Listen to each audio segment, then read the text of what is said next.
think your perspective on Watford ahead of this season depends very much on whether you're looking at things instinctively or logically, because I think logically there's a great case for Watford to make improvements from last season's mid-table finish, because they've made some exciting acquisitions like Giorgi and Mama and Ivan Kunde, have all got some very exciting reviews from across the continent, and they may have a better squad than they had last season, especially with the additions as well of Mark Paulo, Nathan Baxter, and Hector Cipriani, which are all sort of sensible 6 or 7 out of 10 type signings. And so there's a possibility that after the recruitment of 2024 that didn't look convincing on paper, and that Tom cleverly moulded a team that was in the playoff mix for much of last season, they do have that opportunity to push on. At the same time, Watford are a difficult club to put much faith in, aren't they? They've got a Pozzo ownership regime that's really alienated fans. They sacked Tom cleverly on the day that season ticket renewals expired, or the early bird, or something along those. Yeah, I think it was the renewals thing, which suggests that fans at Watford are kind of treated like financial commodities and not as real human beings with who deserve kind of transparent and direct and honest communication. And there's a real divide there, which could also threaten to undermine some of the encouragement that they're making in other areas. So is the primary way to judge Watford on the excitement around some of the exciting players that they're investing in, or is it based on the general vibe around the club and the criticism of the Pozzo regime, and is that going to undermine? Which side's going to win out? Plenty to discuss then on this summer deep dive. Before we get started, of course, delighted to be joined by Cameron Smart from the Voice of the Vic podcast. Just before we get started, if you like what we do here, you can do us a massive favour by getting subscribed to us on YouTube and on Spotify. Cam, lovely to have you on. Thank you so much for joining us this evening to chat about the Hornets. What's your feeling with everything considered about where Watford are at as a football club right now? Yeah, pleasure to be here, mate. I appreciate you bringing me on. And not a better time to talk about Watford, really, because we're making some serious moves at the moment. It's the first time in a long time that we've actually been happy to support Watford during a transfer window. We normally see, sort of half-assed attempts to sort of plug gaps with whatever we can find for as little money as possible, really. But you get the feeling that things are a little bit different this time round.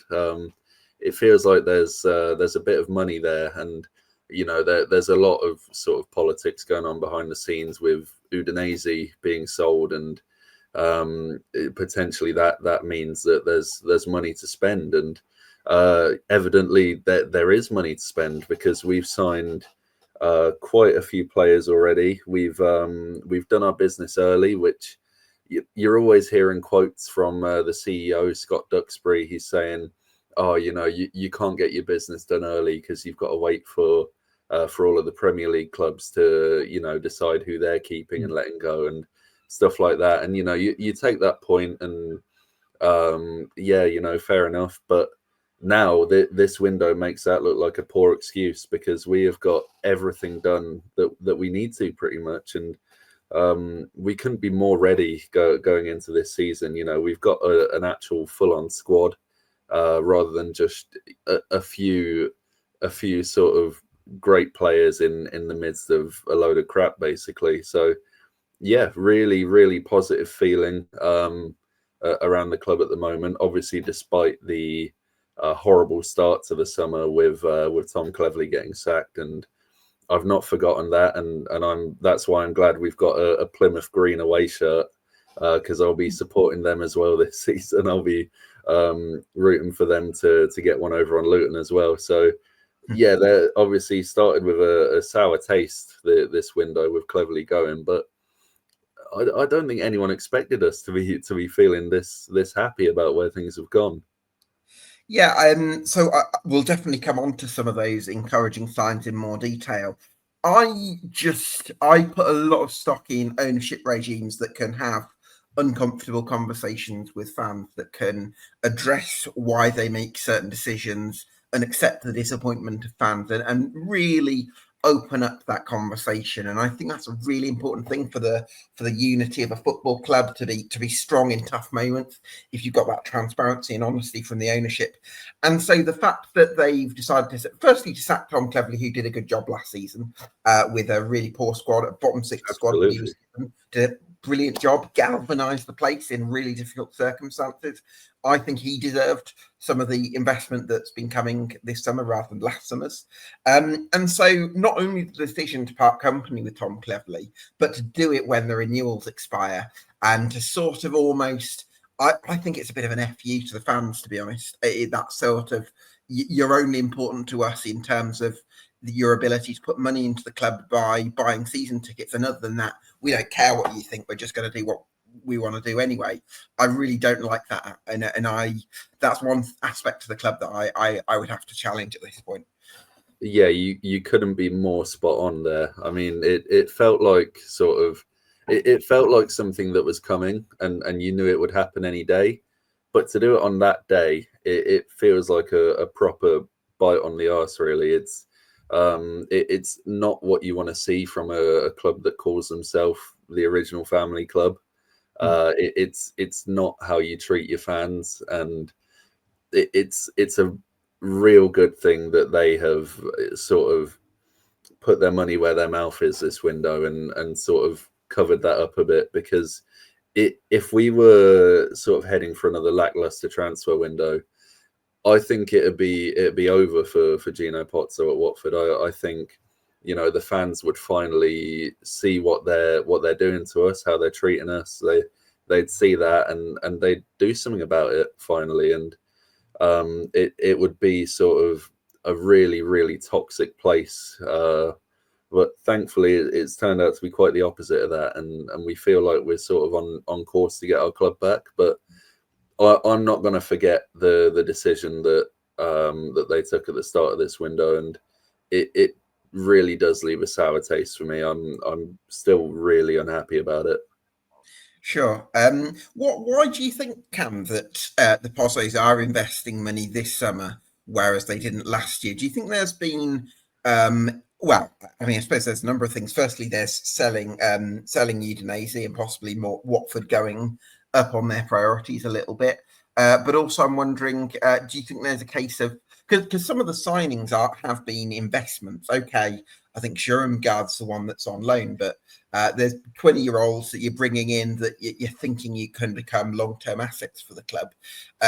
Do you think there's a bit of a case of raising the value of the club for potential buyers in 12 months' time? Potentially. I don't feel like that's where we're heading, though. I feel like we're this is them sort of accepting, right, Watford are our only asset now. They're the only thing that are making us money, so we need to do what we can to get as much as we can out of it, and that is ultimately getting to the Premier League. And if we were maybe 5 or 10% better last season, we probably would have gotten the playoffs, and from there you can get promoted, you know, in 3 games. So they're probably looking at that and going, right, we were pretty close. Let's go all out and let's make sure we're getting in that top 6. Maybe even the top 2 is what they're saying to us. They're saying that we're definitely getting promoted this season. That's the message. And yeah, it's nice. It leaves us something to sort of hold them to for once, rather than them saying, you know, we're just happy to be a championship club. There's a bit of ambition there for once. But yeah, there's also a speculation that perhaps Gino was possibly involved in some court cases, and now that that's all cleared up, he's, you know, got the certainty that he knows how much money he's got. He knows what his future is, and he knows that he needs to invest in Watford now. So yeah, I'm not buying that the passion's back. I'm not buying that they've suddenly got smart and they know how to run a football club properly, but I am buying that they want as much money out of this as they can. And yeah, that's clearly what the message is. Yeah, well, certainly encouraging from the investment point of view, Cam. In terms of the running of the club, I mean, I get the impression that the Pozzos are actually quite hands off in terms of their direct involvements, and they put a lot of operational power in the hands of Scott Duxbury. He seems to be somebody who's divided opinion among Hornets. Is that Yeah, what I'd say so. Yeah, he's seen by many as sort of he's first of all, I think it helps him that he's English, and he's got experience in English football. I think that really helps his case because he's sort of the go-to communicator to the fans, and people see that as him like, oh, he wants what's best for us. It's Gino that's making all the bad decisions, and there seems to be this opposition that's painted every time something happens, where like even going back to Rob Edwards, he was painted by everyone as sort of Scott Duxbury's man that he brought in, and it was Gino that sacked him and brought in Slaven Bilic. So there's been that sort of opposition going back even to then, and I don't know if it's even been officially confirmed by them that it's one of them making decisions and then one of them makes a completely contradictory decision. Sorry, go on. Well, I was just going to say, I think it's interesting just picking you up on that point you made earlier about maybe because he's English, but I also think that the fact that he's the one that's present, on the one hand, that's a good thing because it means fans know him a bit more. But on the other hand, it means that when the Pozzos are absent, a lot of the you can't really vent at somebody who isn't listening. Whereas Scott Duxbury is, a bit more in the line of fire a bit more. So on the one hand, you might, get it a bit easier because people identify with him a bit more because he's, more local. But also on the other hand, there's that sense that a lot of the frustrations that are probably primarily with the Pozzo regime maybe sometimes get aimed at him. Yeah, you're absolutely right there, and also he does leave a lot of sound bites that he's probably come to regret. Put it that way. He's everything he says, expect the opposite normally, and you'll be right there because he's promised a lot of things. He said a lot of things are going to happen, and it just does not turn out that way. We were allegedly going to be debt free a few years ago. That obviously didn't happen. You can't expect a football club to be debt free. I get that, but don't go around saying we're going to be debt free because people are going to hold you to it. He goes around saying we're not going to sign these older players. His quote was, "We want the Decore that came to Watford, not the Decore sort of after he leaves Everton." If you get what he means, and then after that we went and signed Danny Rose, Musa Sissoko. There was someone else, Josh King. We went and signed all the old players that window right after he said that. So there's an element of just he's a PR man. He's trying to protect the club's identity, and he just gets it horribly wrong on occasion. Yeah, I think it's I think it's actually a delusion that fans want to be told this, that, and the other, and that they'll just forget afterwards when something different happens. What fans want is real and honest communication, and actually, it's like I don't think fans actually mind so much if the thing that certain unpopular decisions are made, if there's the right open communication with it. But I think when things aren't communicated well and things don't turn out to be true, that's why fans have problems. Yeah. It's not really the specific decisions themselves, it's the lack of communication over them. Yeah, and I'll never forget, obviously, his most famous quote is, "We'll back Rob through hell or high water." Oh, God. Yeah, he didn't live that one down, but he saw the funny side when we appointed Cleverley, and he said, "Well, I'm not going to mention hell or high water this time." Very wise, Scott. Very wise. He look, I don't know how much he's getting sort of stiffed up a little bit behind the scenes, where he's saying one thing and he's expecting that to happen, and that's what's being communicated to him. But on the other hand, Gino might be making these bad decisions and sort of contradicting what Scott's saying. that's why everyone maybe thinks Scott is sort of innocent in the way the club's being run. There's definitely a sense of some kind of clash between the two of them.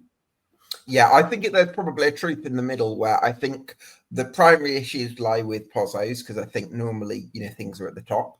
But also Scott Duxbury has probably done and said things that he probably could have handled differently. Absolutely. So there's probably a truth between them, isn't there? Definitely. Talk to me about the sporting director position then, Cam, because I think last time I checked it was Gianluca Nani was sporting director at Watford and sporting director at, I think it was Udinese, certainly an Italian club. I'm not quite sure how that worked. I don't know if it's still there or whether somebody else has got the position now, or where you're at with that. Yeah, so Gianluca Nani, first of all, there isn't any evidence that he's good at being a sporting director at one club.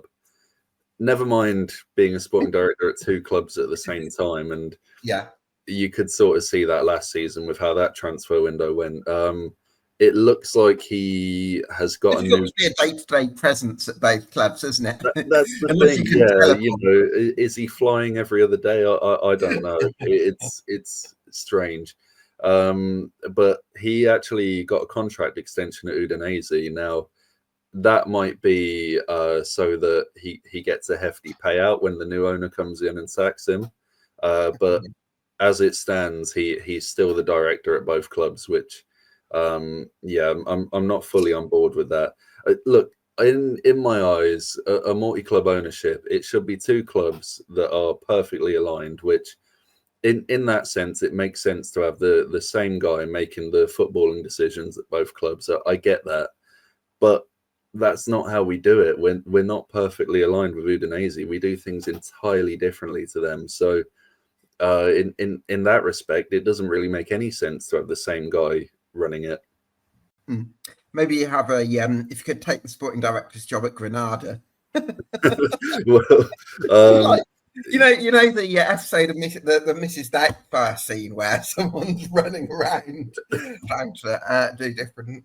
So it's certainly a lot. Yeah, not quite sure about that. I think hopefully some stability in the sporting director role would help. Hopefully, but we've still got allegedly a lot of people who aren't overly qualified in our recruitment roles. Oh, really?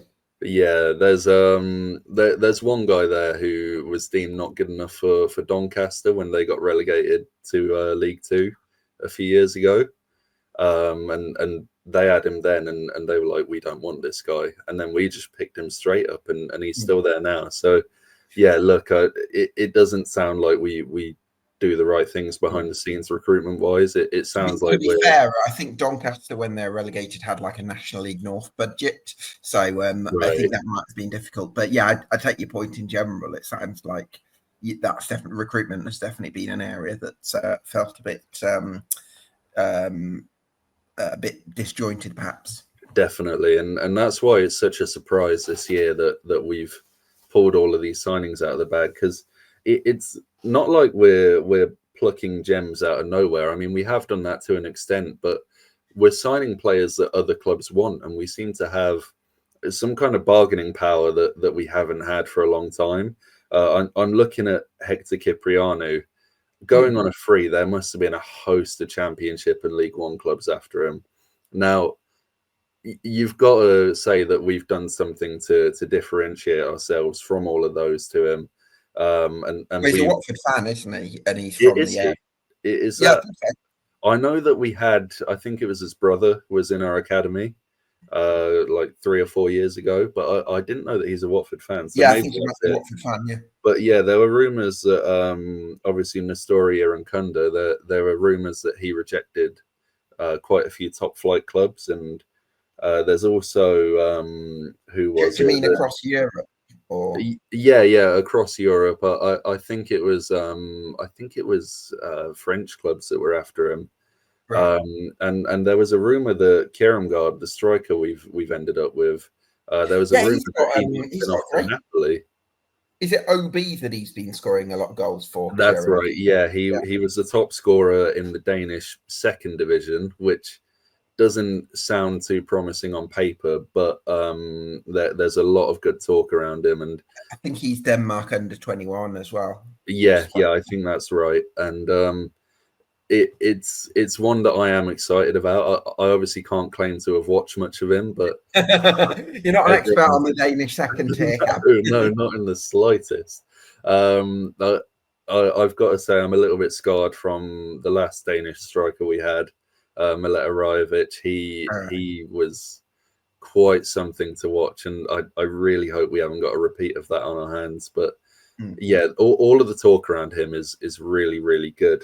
So yeah, there's that, and also it's that we seem to have done something to convince all of our star players to stay at the club, which we've never done that before. We're a selling club, and that's okay. That's what every championship club should be, really.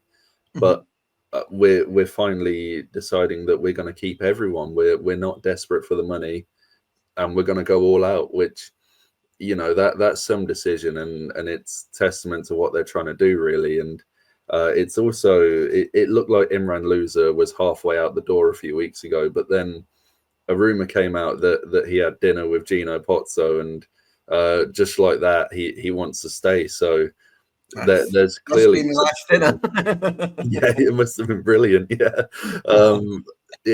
there's clearly something about us at the moment that makes players want to play for us. It's obviously I'm not sure what that is. Maybe we're rich now. Maybe we're offering 40 grand a week to all these players, or I don't know, maybe they're really sold on the project, and I hope that's what it is, because that's what we all want. We want a project. We want to see, you know, us building towards something, and ultimately we want to see us playing good football, winning games, and getting promoted. And I feel like we've left sort of the best foundation to do that at this moment in time. You know, there's maybe a couple of things we could still do in the window, but I would have snapped your hand off to be where we are right now. Oh yeah, the recruitment looks way better and far more promising than I was sort of scratching around back in this time last year and thinking, who are those players that you can sort of rely on? And now it feels a lot clearer, partly through the recruitment and also through the progress you made last season. Yeah, and you look at like deadline day last year, we brought in our main striker target, Daniel Jebison, and you know, your main striker target shouldn't be someone you're just about scraping over the line on deadline day. It should be someone that, you know, you've got your eyes on from the start, and you bring them in as soon as you can. But we didn't. We never do that previously to this window, and look where that's got us. And now that we've got it all done early, it looks like, you know, we've ended up with some real gems, and we could be on for a better season. Obviously, Daniel Jebison famously did absolutely nothing at Watford. About 12 games, no goal contributions, and just a complete dud like every other striker we signed in the last sort of 5 years. Yeah, absolutely. So in terms of the head coach position then, Cam, obviously we say goodbye to Tom Cleverley this summer, but you've brought in Paulo Pezzolano, who, from the research that I did, and I don't know if you can add to this, Cam, he seemed to be very highly rated and regarded at Cruzeiro in Brazil. And then there's a Spanish club, I think was it Valladolid that he was at after that? Yeah, that's right. There was sort of mixed. Some people liked him and some people felt like he was a little bit inflexible, but maybe that's the price you pay for having, you know, a clear vision, if you like, of how you want to play. And it looks like that's probably the thing that he's going to bring to Watford for better or worse. Yeah, and look, the message is very clear from him already. It's intensity. That's what it is. And I went to watch us play Wimbledon at Wealdstone's ground, which is a bit weird, but hey ho. And that was abundantly clear in what we were doing. It was so intense for a pre-season game. We just did not let them have a second on the ball, and it's, you know, it's something we come to expect from modern managers. They all bang on about intensity, and we've seen it at Watford for a long time, where pre-season, you know, we're We look fit as anyone. We're running left, right, and centre, just closing everything down. And you get to the first league game of the season, and you're like, hang on, where's that gone? We're not doing that anymore. So yeah, fingers crossed we can keep that up, and we can see intensity on a consistent basis for once. The formation we're seeing, it's a 4-2-3-1. I reckon that's what it's going to be for the season. It makes perfect sense for the squad we've got. Yeah. I'm particularly looking at Giorgi Chakvetadze in that number 10 role. He's that's his bread and butter, really. So yeah, it's probably going to be like that for the foreseeable. Pezzolano, he's got a good track record wherever he's been. He's managed some quite high-profile clubs over in South America, and he's won a lot of league titles. He's won promotions, and he seems very much like Gino Pozzo's pick. Really, it's if I was going off the Duxbury Gino rivalry, this would definitely not be a Scott Duxbury manager. And that was. Yeah, and Cleverley absolutely was. Yeah, that I think that was made quite public that Duxbury wanted Cleverley, and now that Cleverley's gone, and Gino's got his man, that's another reason why he's sort of backing him in the transfer window as well. Yeah, I suppose that makes sense. Well, let's have a look at the squad then, Cam. You've already touched on the 4-2-3-1, which makes a lot of sense. And I suppose we can start with Giorgi Chakvetadze.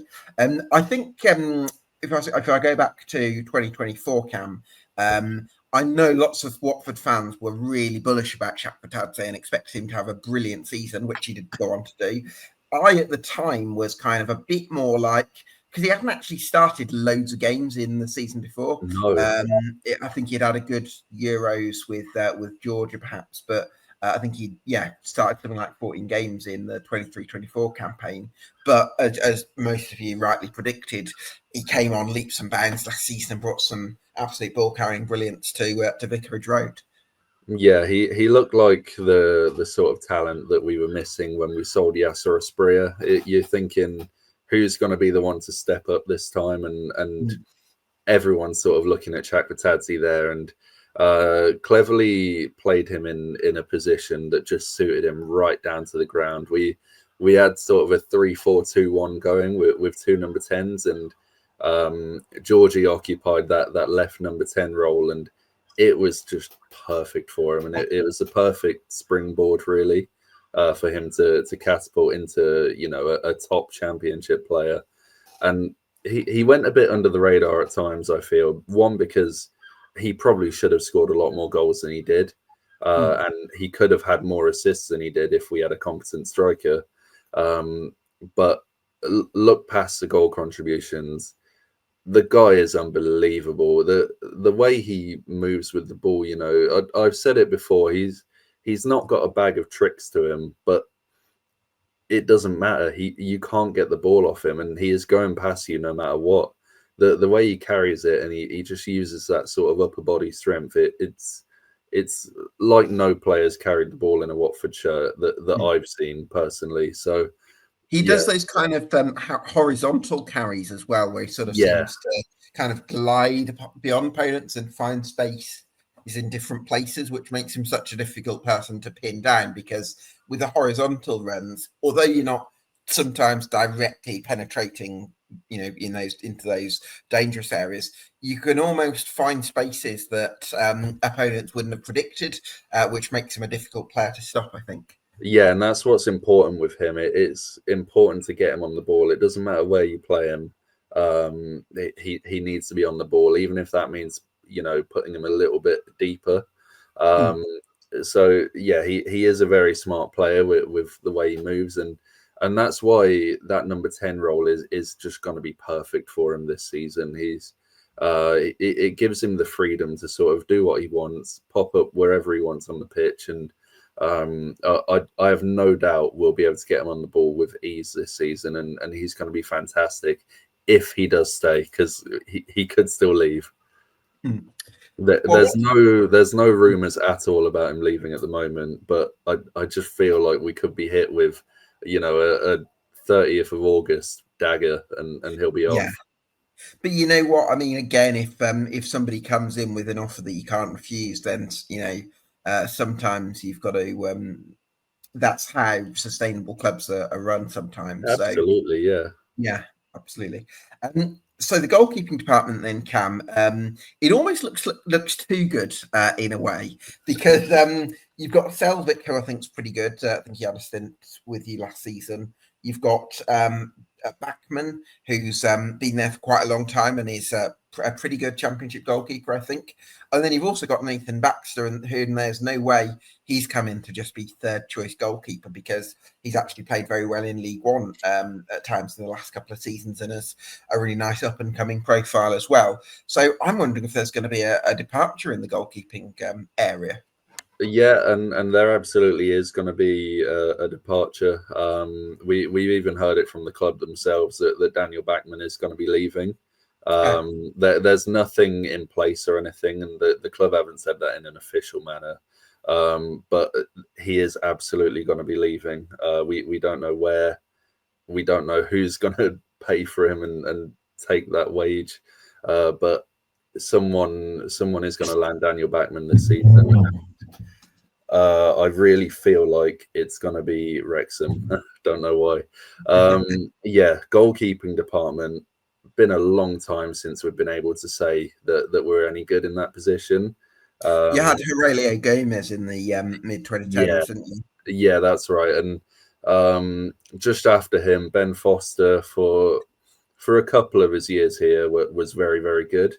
I'd say it was the 1920 season that was the last time Ben Foster was good, and the last time we had a good goalkeeper, I'd say. Bachmann, he has his fans, he has his critics. I'm very much a critic. You can make saves, but without sounding too much like Roy Keane, that's kind of what he's there for. He's got to make the saves. What I want to see from a goalkeeper. Really bad.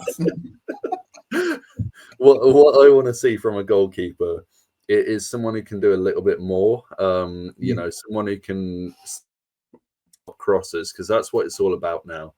Everyone's crossing the ball into the box, into a big striker or a big midfielder, and you need a goalkeeper that's going to calm the situation down, claim the ball, put confidence in the defenders, and that really, really showed for us last season. We got Selvik in January, and it was night and day, our defence from then sort of to the first half of the season. They all looked really, really confident back there with Selvik behind them. And he's definitely got that confidence from the fans as well. We all absolutely love him to bits. So yeah, really happy with that position. There was a game away at Portsmouth. He made probably his only costly mistake, but he was still comfortably the man of the match, and cleverly even singled him out for that as well. He said that there are players on that pitch that should be ashamed of their performance, but Selvik isn't one of them. It's testament to just how good he is. And also the ability, I guess, to make a mistake but then be there for the next one, because I think that's really important. We've seen goalkeepers in the Championship last season that make a mistake and then become a bit of a shrinking violet. It's great that Selvik isn't like that, and he's got a good mentality about him. So really intrigued by the competition between him and Baxter next season, but I could imagine Baxter being the one providing the competition rather than the other way around. I wanted to look at the right back spot then, where you've got Jeremy Ngakia and Ryan Andrews. Andrews, I suppose, is one who came through the academy. Had a couple of years around the first team building now, hasn't he? How do you feel his progress is getting on, and how much development do you think he's got in him? Yeah, it's tough to say with him, because the attributes are there. He's very quick. He's physical. He's good in the air. And he has got a really good shot on him as well. He's good for some goals. But he just doesn't seem to have sort of kicked on since his debut. I don't feel like he's progressed at all from the player that Chris Wilder put in away at Coventry. He impressed them, but now he's not really shown us anything new. He seems very, very weak defensively. Despite his pace, he seems very easy to get by.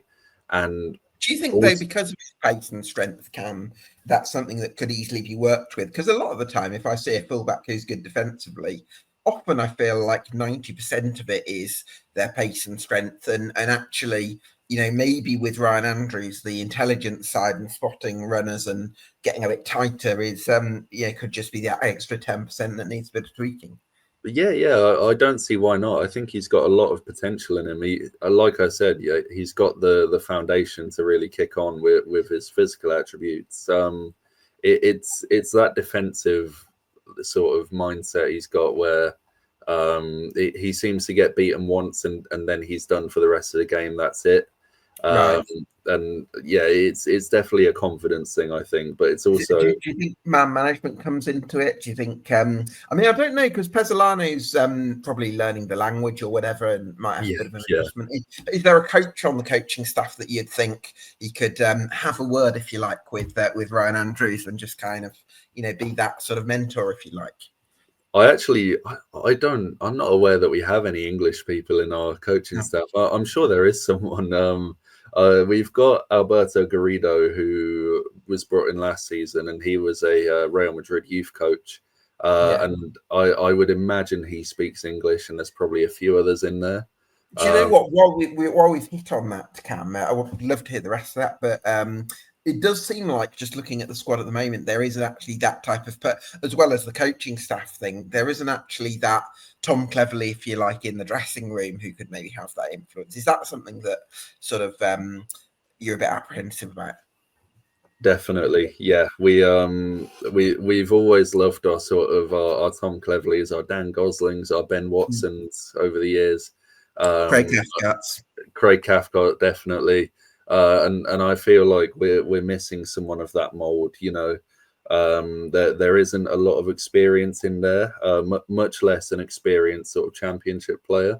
But I think the closest thing we've got to it really is Tom Ince, and apparently he is a fantastic player for us behind the scenes. Less so when he actually gets on the pitch. It's a bit of a disaster normally, but he sounds like a really good influence, and it's the same for Moussa Sissoko, who he isn't good at football anymore at all. He's lost every bit of skill that he had, but the players clearly look up to him. So there is some leadership in there, but I would definitely be looking to bring in someone with a bit more experience. At striker, we've got a 19-year-old, a 20-year-old, and a 22-year-old. So there's a good chance that none of them end up firing because they don't have that experienced head around them. So definitely, I've got a feeling you might be quite a streaky side next season, where without a doubt. When you're hot, you're hot. Yeah, exactly. When you're hot, you're hot because you've got all this exciting talent. And then maybe when you're cold, you could be cold because you've not got anyone who can pull people together and bring that bit of leadership and calmness, I suppose. Yeah, that's definitely something we need to add. It could work the other way. It could be that we're, a young, fit side that can outrun everyone. Where, all the players are hungry and they're fighting. Yeah, they're fighting for playing time for a start because we've got that depth, and they're fighting for their careers basically because they're right at the start. They want to prove themselves, and they all seem to have bags of talent as well. They could all make a case for the starting spot. So yeah, it could work that way, but I would like to see someone a little bit more experienced added in there as well.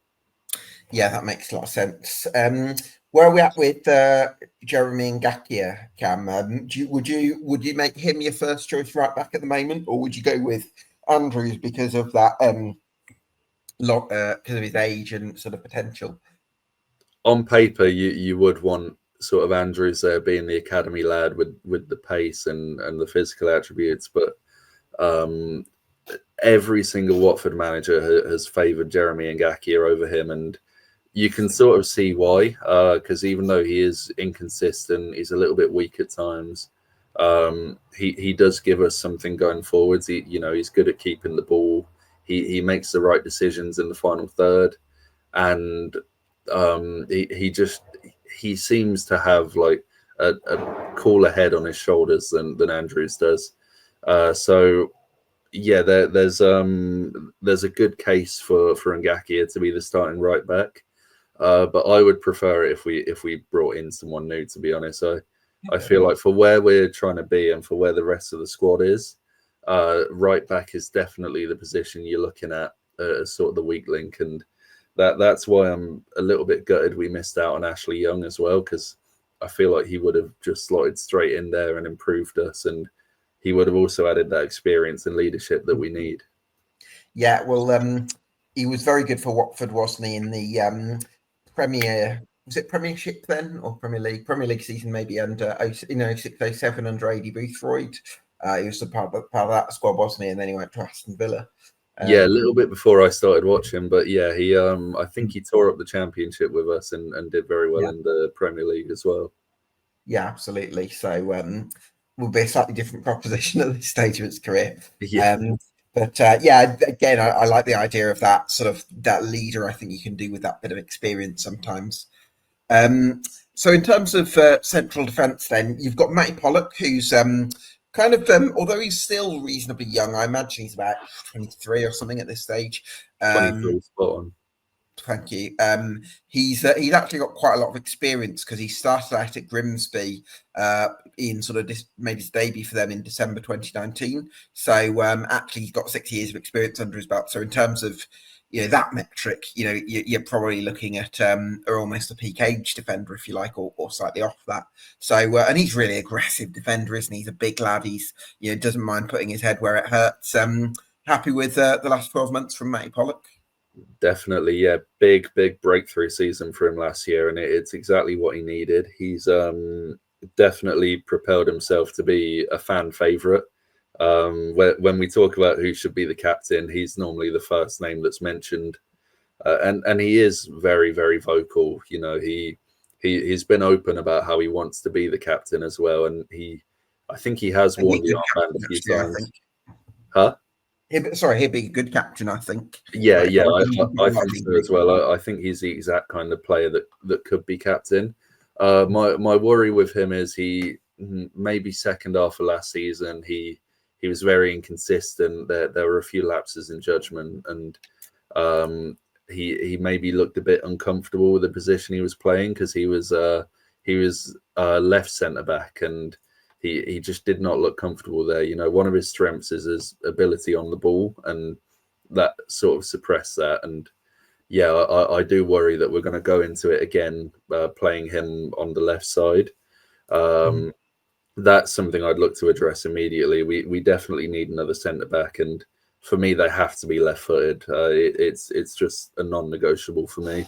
But yeah, I think there's a good chance Matty Pollock either has an even better season than last season, or he loses place to Kevin Caben or James Abankwah, because they're both just much quicker than him, and they've both got an excellent case to start for us, really. So yeah, it's that dynamic. I understand what you mean, Cam, but then it's also that dynamic where you want one player, because I think Matty Pollock's one weakness is probably mobility. I think I actually spoke to a manager he had at Grimsby previously. He said that probably his one weakness would probably be his mobility, and that was at League 2 level. So I think that but he's got that aggression and those leadership qualities and that strength, whereas and I just wonder if you pair him with somebody like an Abankwah or a Kevin who's very quick,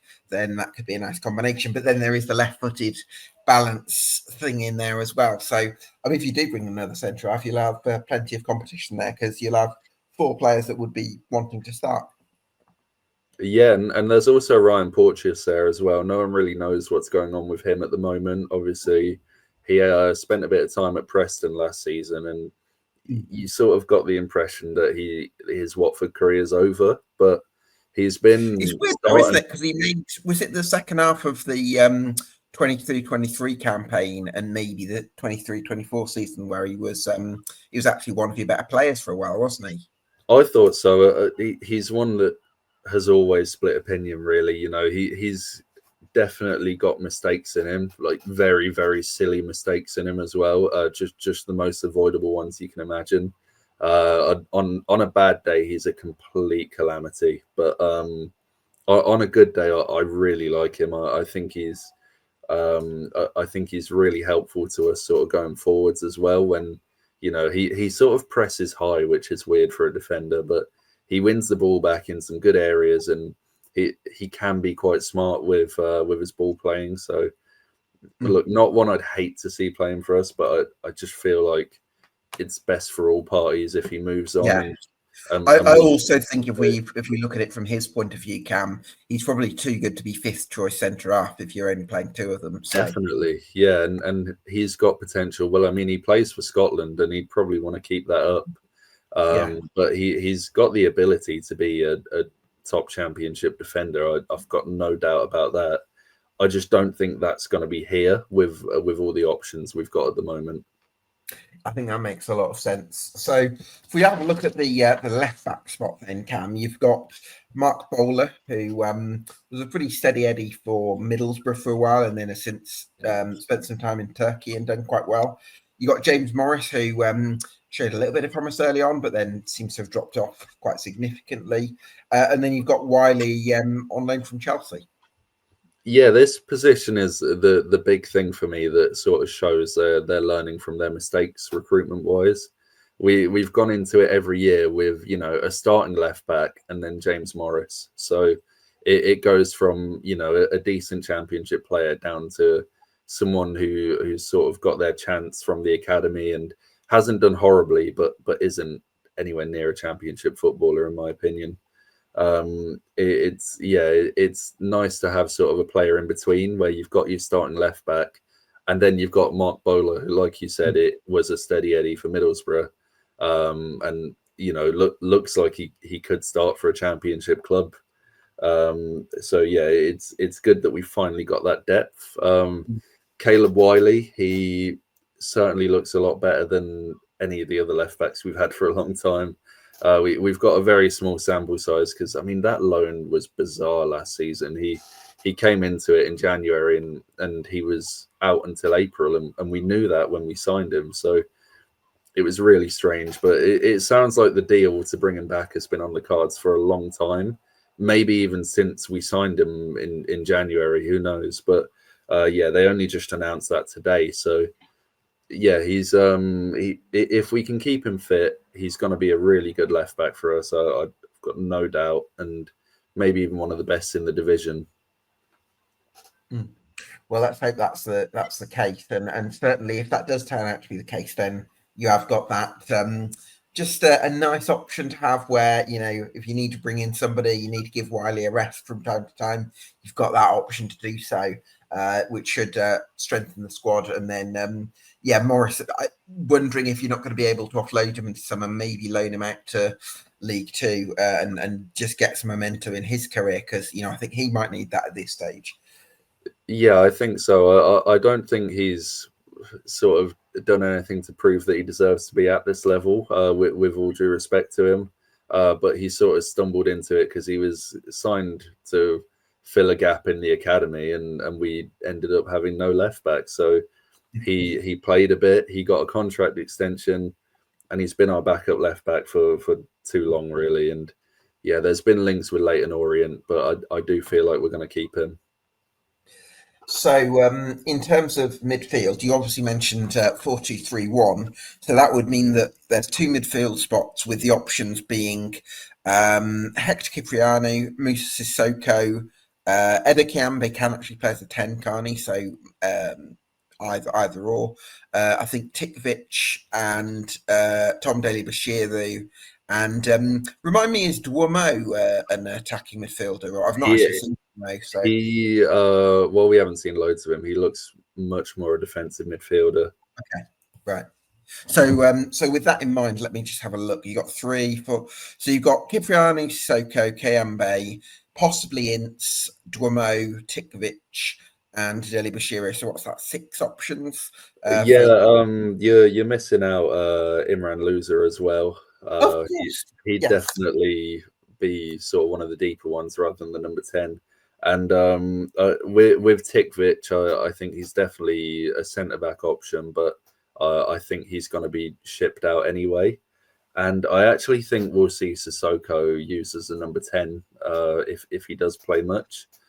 It makes him, less of a calamity defensively, and he sort of seems to thrive when he's hanging off the striker and gets to sort of pick up loose balls. But I don't expect him to play much at all anyway.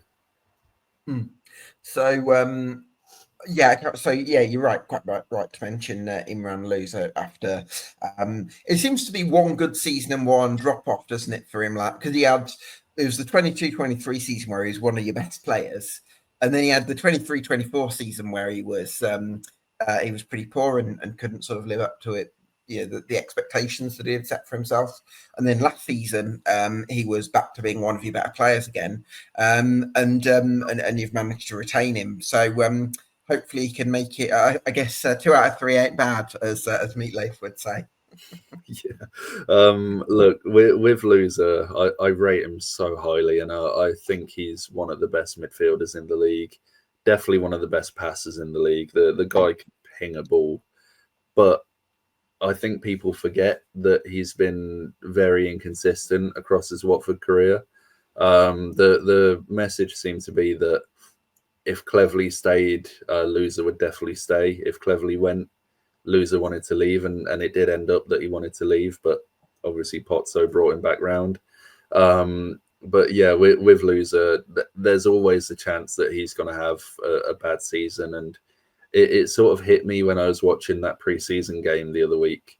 We just didn't really get him on the ball much, and look, it's a pre-season game. It's not an indicator of anything, but it did just remind me that he's not guaranteed to have another good season.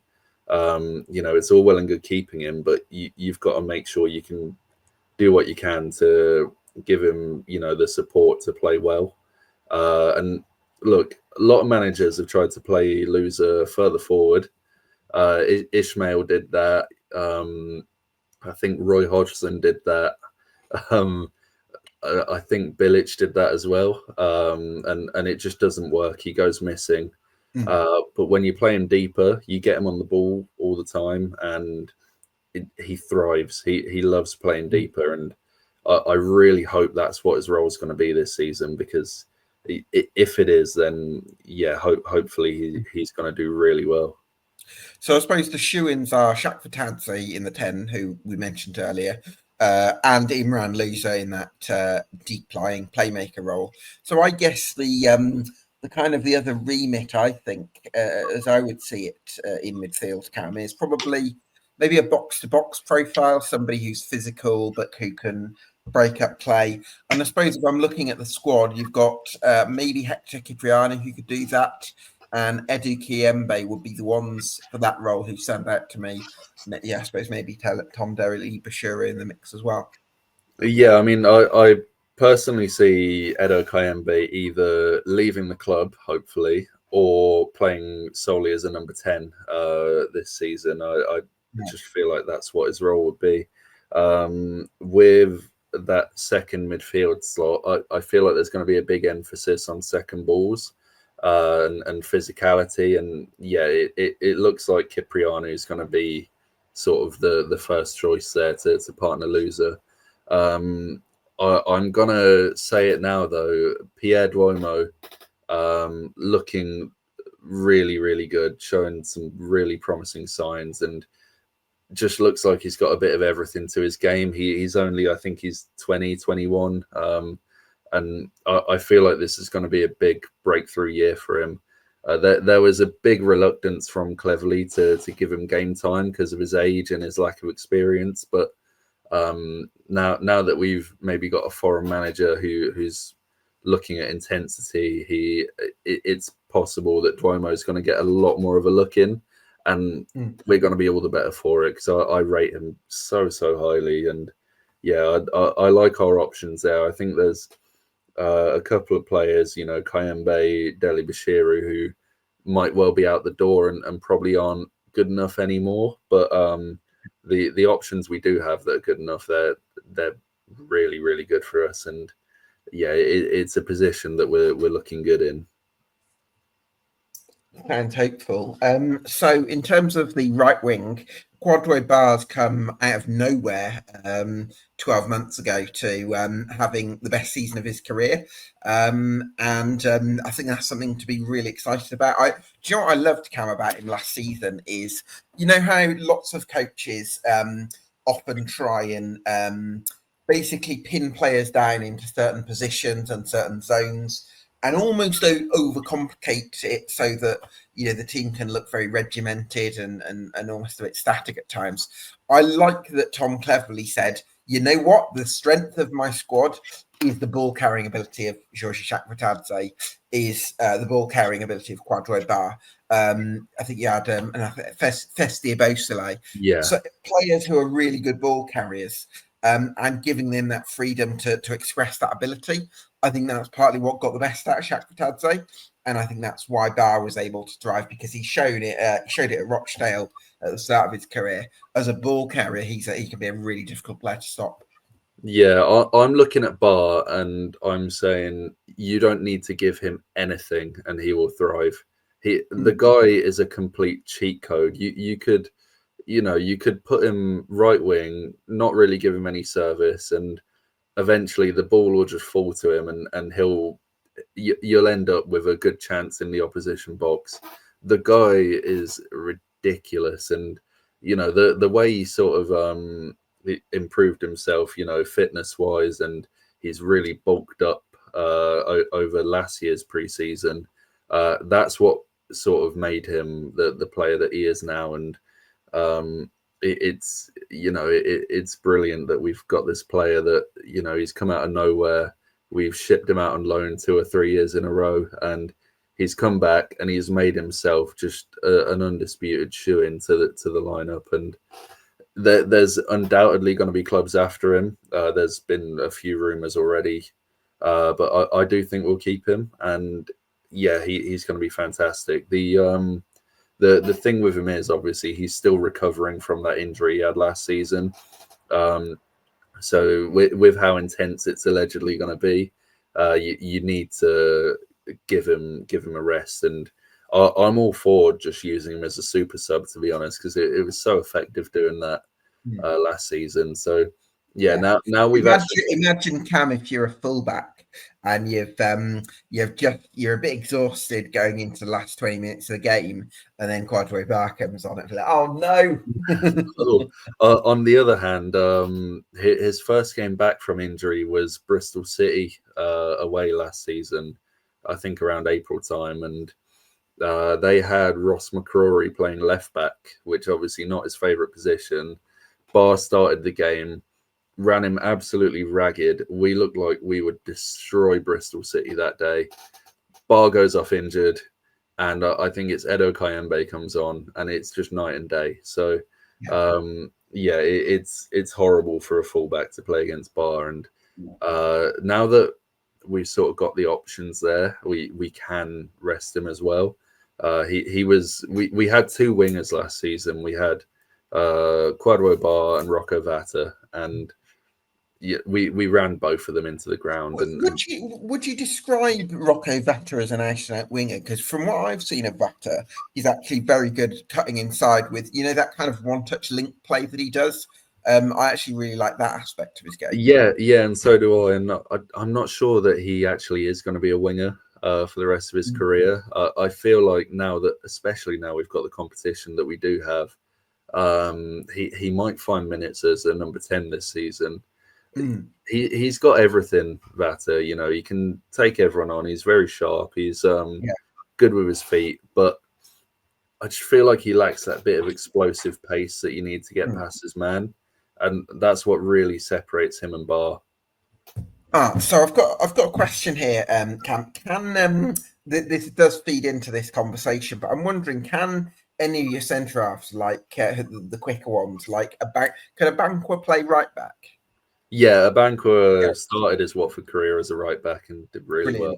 brilliant. Okay, so my thinking is you play a 4-2-3-1 with Giorgi Chakvetadze as a team sheet number 10, with a left back, maybe Wiley getting very high up the pitch, and Quadro Bar possibly on the right once he can find fitness, being that 1v1 specialist.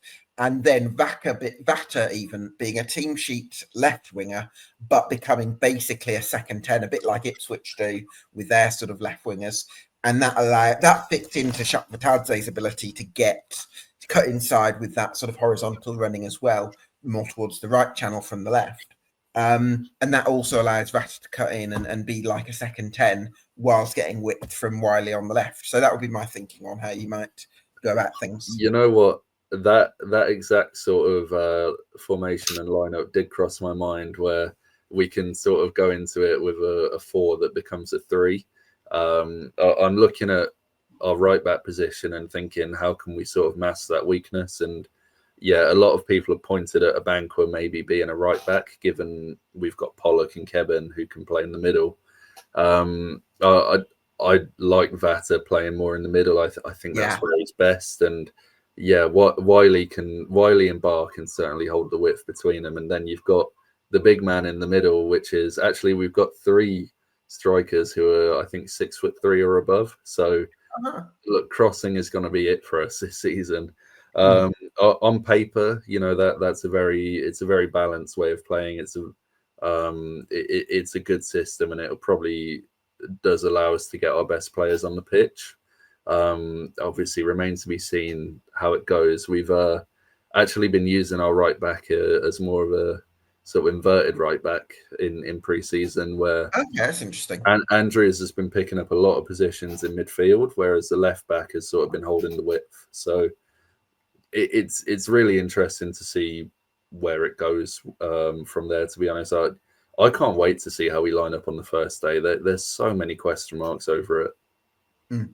Yeah, absolutely. Othmane Marma then, Cam, he's has a reputation from his time in Montpellier for being a very quick, direct winger.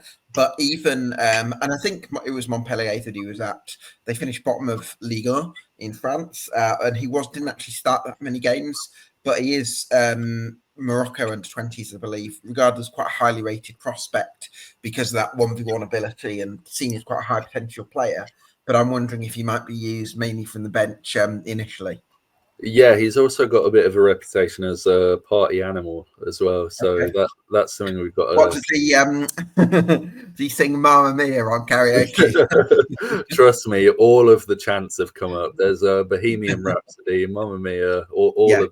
If he dives a lot, it's like, I was cheated by you. Yes.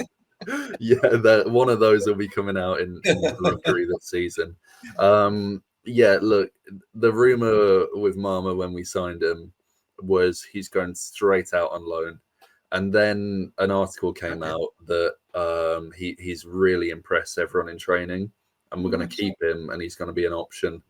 And I don't know if you followed this whole debacle with Pape Diallo, the winger that us and Norwich have been... Us and Norwich have been battling it out for a winger, Pape Diallo. Both clubs have been very confident that he's signing for them. All of the fans have obviously bookmarked a lot of tweets, and it looks like he's finally signed for Norwich, which doesn't feel like a blow to me because we've got 4 or 5 good wingers now, and I think Marma is a big part of why we've let Diallo go to Norwich as well. I think he really has just flipped the opinion. Where, you know, he's not going out on loan, he's going to stay and fight for his place. Also, I think for to be a well-run club, you've got to know when to do a deal, and you've also got to know when not to do a deal. There's got to be a line somewhere, and I think the clubs that can constantly get drawn up and up and up on negotiations end up sort of losing sight of the bigger picture. Whereas you say, okay, no, we're willing to offer this much, but this is where we draw the line. Yeah, that's how you run a successful club. So I'm glad that Watford had were able to say no. Yeah, exactly. And Diallo would have cost around 4 or 5 million, which Yeah. You know, we're not Birmingham City. We can't fork out 12 million for Alexander Mitrovic or whatever. Is Oh my the God. last rumor I heard from you guys. At least we're going for players with higher resale values, Cam. Yeah, very good point. And apparently 300k a week wages as well, which I'm sure you can probably pay that, to be honest. But yeah, 4 or 5 million for a winger when we've already got 4 or 5 of them. It's a no-brainer to pull out of that deal, really. And if we really want to spend 4 or 5 million, go get a right back or a centre back. Yeah, absolutely. So Guard then, Cam. We did touch on him earlier, but he does seem to be one that's got a really exciting reputation, and he's the option to buy, isn't it? Or the obligation to buy. So you're signing him on loan initially, and then you'll pick him up in 12 months. You'll pay the fee then. Yeah, or we won't pay a fee. It looks like we've done our usual Udinese trickery where they've spent 5 million. What was getting him on loan then if you're not paying a fee? Obviously, to actually get the player, it costs 5 million euros. Because Udinese are being sold, Pozzo would rather have that on their balance sheet than ours. Obviously, PSR reasons and all of that. I'm not keeping track of all the financial rules anymore because who knows what's going on. But I've got no clue. I mean, it will be of concern to Birmingham soon. I can guarantee you that. But we're going to build up our marketing. We're going to go global. Cam, get Tom Brady. That's what I keep hearing. I don't know. But yeah, 5 million for a championship club, that's a huge amount of money. We're not making an awful lot of revenue, so better on Udinese's balance sheet. And then there's an obligation to buy, which it might be a small fee. It's definitely not going to be 5 million. It's probably not even going to be 2.5 million. It could even be nothing. That's just the way we do things, really. So yeah, it's a shrewd pickup. Everyone seems to be quite jealous of us for signing him, which we don't get to say that often. And it's nice to look forward to seeing what a striker can do. Yeah, and the Pozzo family have come out and credited the Pozzo family for being how good they've been to deal with. Yeah, that's their best customer. Exactly. Yeah. Very very good business to work with. So you've signed Guard, obviously, which is a really exciting addition. You seem to have some versatility in attack because you've also signed Ulan Kunde, who can play anywhere in the front line. Yeah, and also has the best announcement video I've ever seen. If you haven't watched it, then definitely do, especially if you like Football Manager as well. Very, very excited about this one. The guy can whack a ball, and he's going to score some great goals. It came out of nowhere, you know. The rumor broke, then Fabrizio Romano's on it, and then an hour later we've signed him. It's a really exciting one, and one of those, you know, you see endless compilations of, and you're like, well, what have we got here? This is incredible. I can't wait to see this guy in action. And the options we've got there now, there's, you know, Irankunda, Bar, Marma, Vata, Chakvetadze, and Tom Ince to top it all off. But really, really nice to have that depth, and we got at least 3 options, I'd say, there that could definitely go on to have, you know, Premier League or top flight careers. Yeah, and it's great that you're investing in players that, you know, they have a good season, they could be worth 8 figures. So from that point of view, really exciting. So in terms of additions, we're looking at another, are we at 1 or 2 stage really in terms of what's required? Certainly not a lot more, I wouldn't have thought. Yeah, I mean, you sort of feel like we've done all the business that we can. I've mentioned we should get a centre back and a right back, but the fact that we've done it all so early and that there's clearly money left to spend makes me think we are going to get a few more over the line. We don't need much more, but I just get the feeling there's going to be a couple more. It all flips upside down if those big three of Loser, Chakvetadze, and Bar, if there is any movement there, then it's all going to be flipped upside down, and we'll have to go straight back to the market and bring in, maybe one or two players for each of those that leave. So yeah, it's more the outgoings that I'm keeping an eye on, because there's Backman, there's Kayembe, there's Deli Bashiru. There's potentially, Tom Ince could be on the way out. There's a few fringe players in there like João Ferreira, Giorgi Hurtado, a few others that I'm probably missing off, but I suppose Morris and Morris as well. Yeah, there's definitely going to be some movement with the outgoings, and Porteous as well, of course. I'm intrigued to see what this squad is going to look like. Even by the first game of the season, there could be a lot of change in there between now and then. Yeah, possibly more so outgoings than incomings, although we'll see. In terms of expectations then, Cam, I imagine that from the Pozzo's point of view, they're targeting the top six, but I also feel like the fan base, I feel as though, Cam, you might be at the stage where you're a bit nauseated by the kind of this high expectations, we've got to do this, and you actually want to see some real sustainable progress from the club, as opposed to this kind of maybe the sort of short-term approach that the club has often been associated with. Yeah, definitely. And I feel like we have seen a shift from that, not just in the way that we've signed some young players. We do that every year. That seems like a long-term approach. But it's the way we're signing players that other clubs would want. We're not signing rejects from a Belgian club or Udinese's backup players. We're signing players that have a lot of stock in them, and it seems like, if we keep it up for a few more windows, it feels like a shift in mentality. I've mentioned a lot that we don't often target the domestic markets, not for sort of ready players anyway. We signed a lot of young players from England, but not a lot of championship ready players, and we've signed 3 this window in particular, in Nathan Baxter, Mark Bowler, and Hector Cipriano. They're at that right age where they can make an impact, and they're still young and they've got a lot to offer, and they're not like 34-year-old pensioners like Tom Ince, who I keep slagging off in this podcast, but I really do have nothing against him. We're signing the right age profiles with English football experience.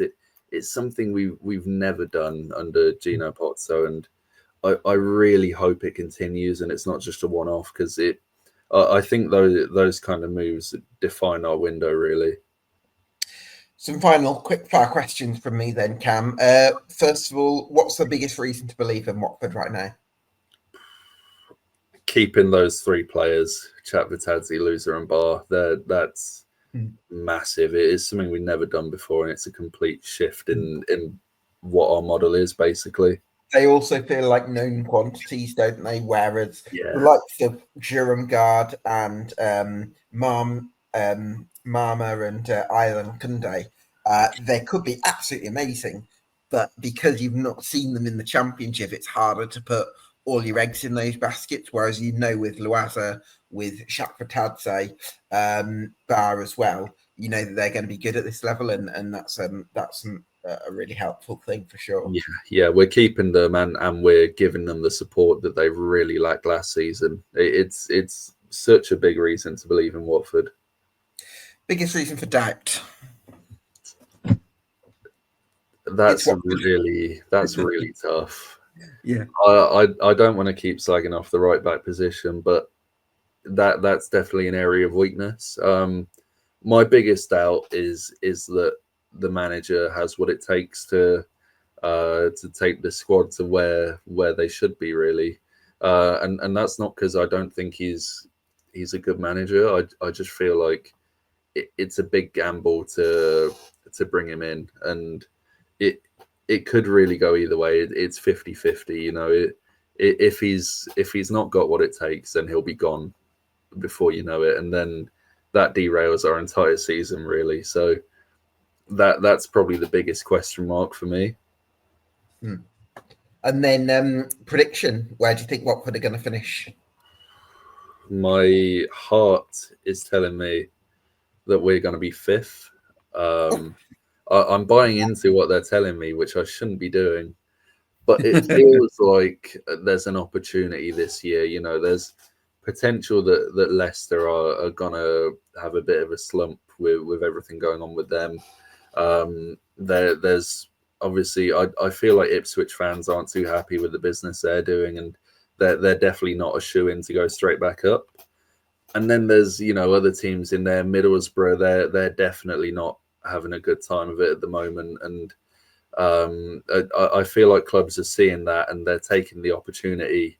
I'm looking in particular at us, Norwich and Swansea. You know, we're all sort of mid-table clubs, and we're doing what we can to bridge that gap, and we're all having fantastic windows at the moment. So I'm looking at that and I'm thinking we can definitely get in the playoffs, and I'm going to stick my neck out and say, even though my heart says fifth, I think we're going to scrape it and we'll be sixth. Oh, wow. So your head's going playoffs as well? Yeah, definitely. Okay, nice. Well, brilliant. Well, listen, Cam, it's been such a pleasure to have you on with your insight. It's been great to be here. Yeah, great. It's been lovely to have you on. So thank you so much for joining us.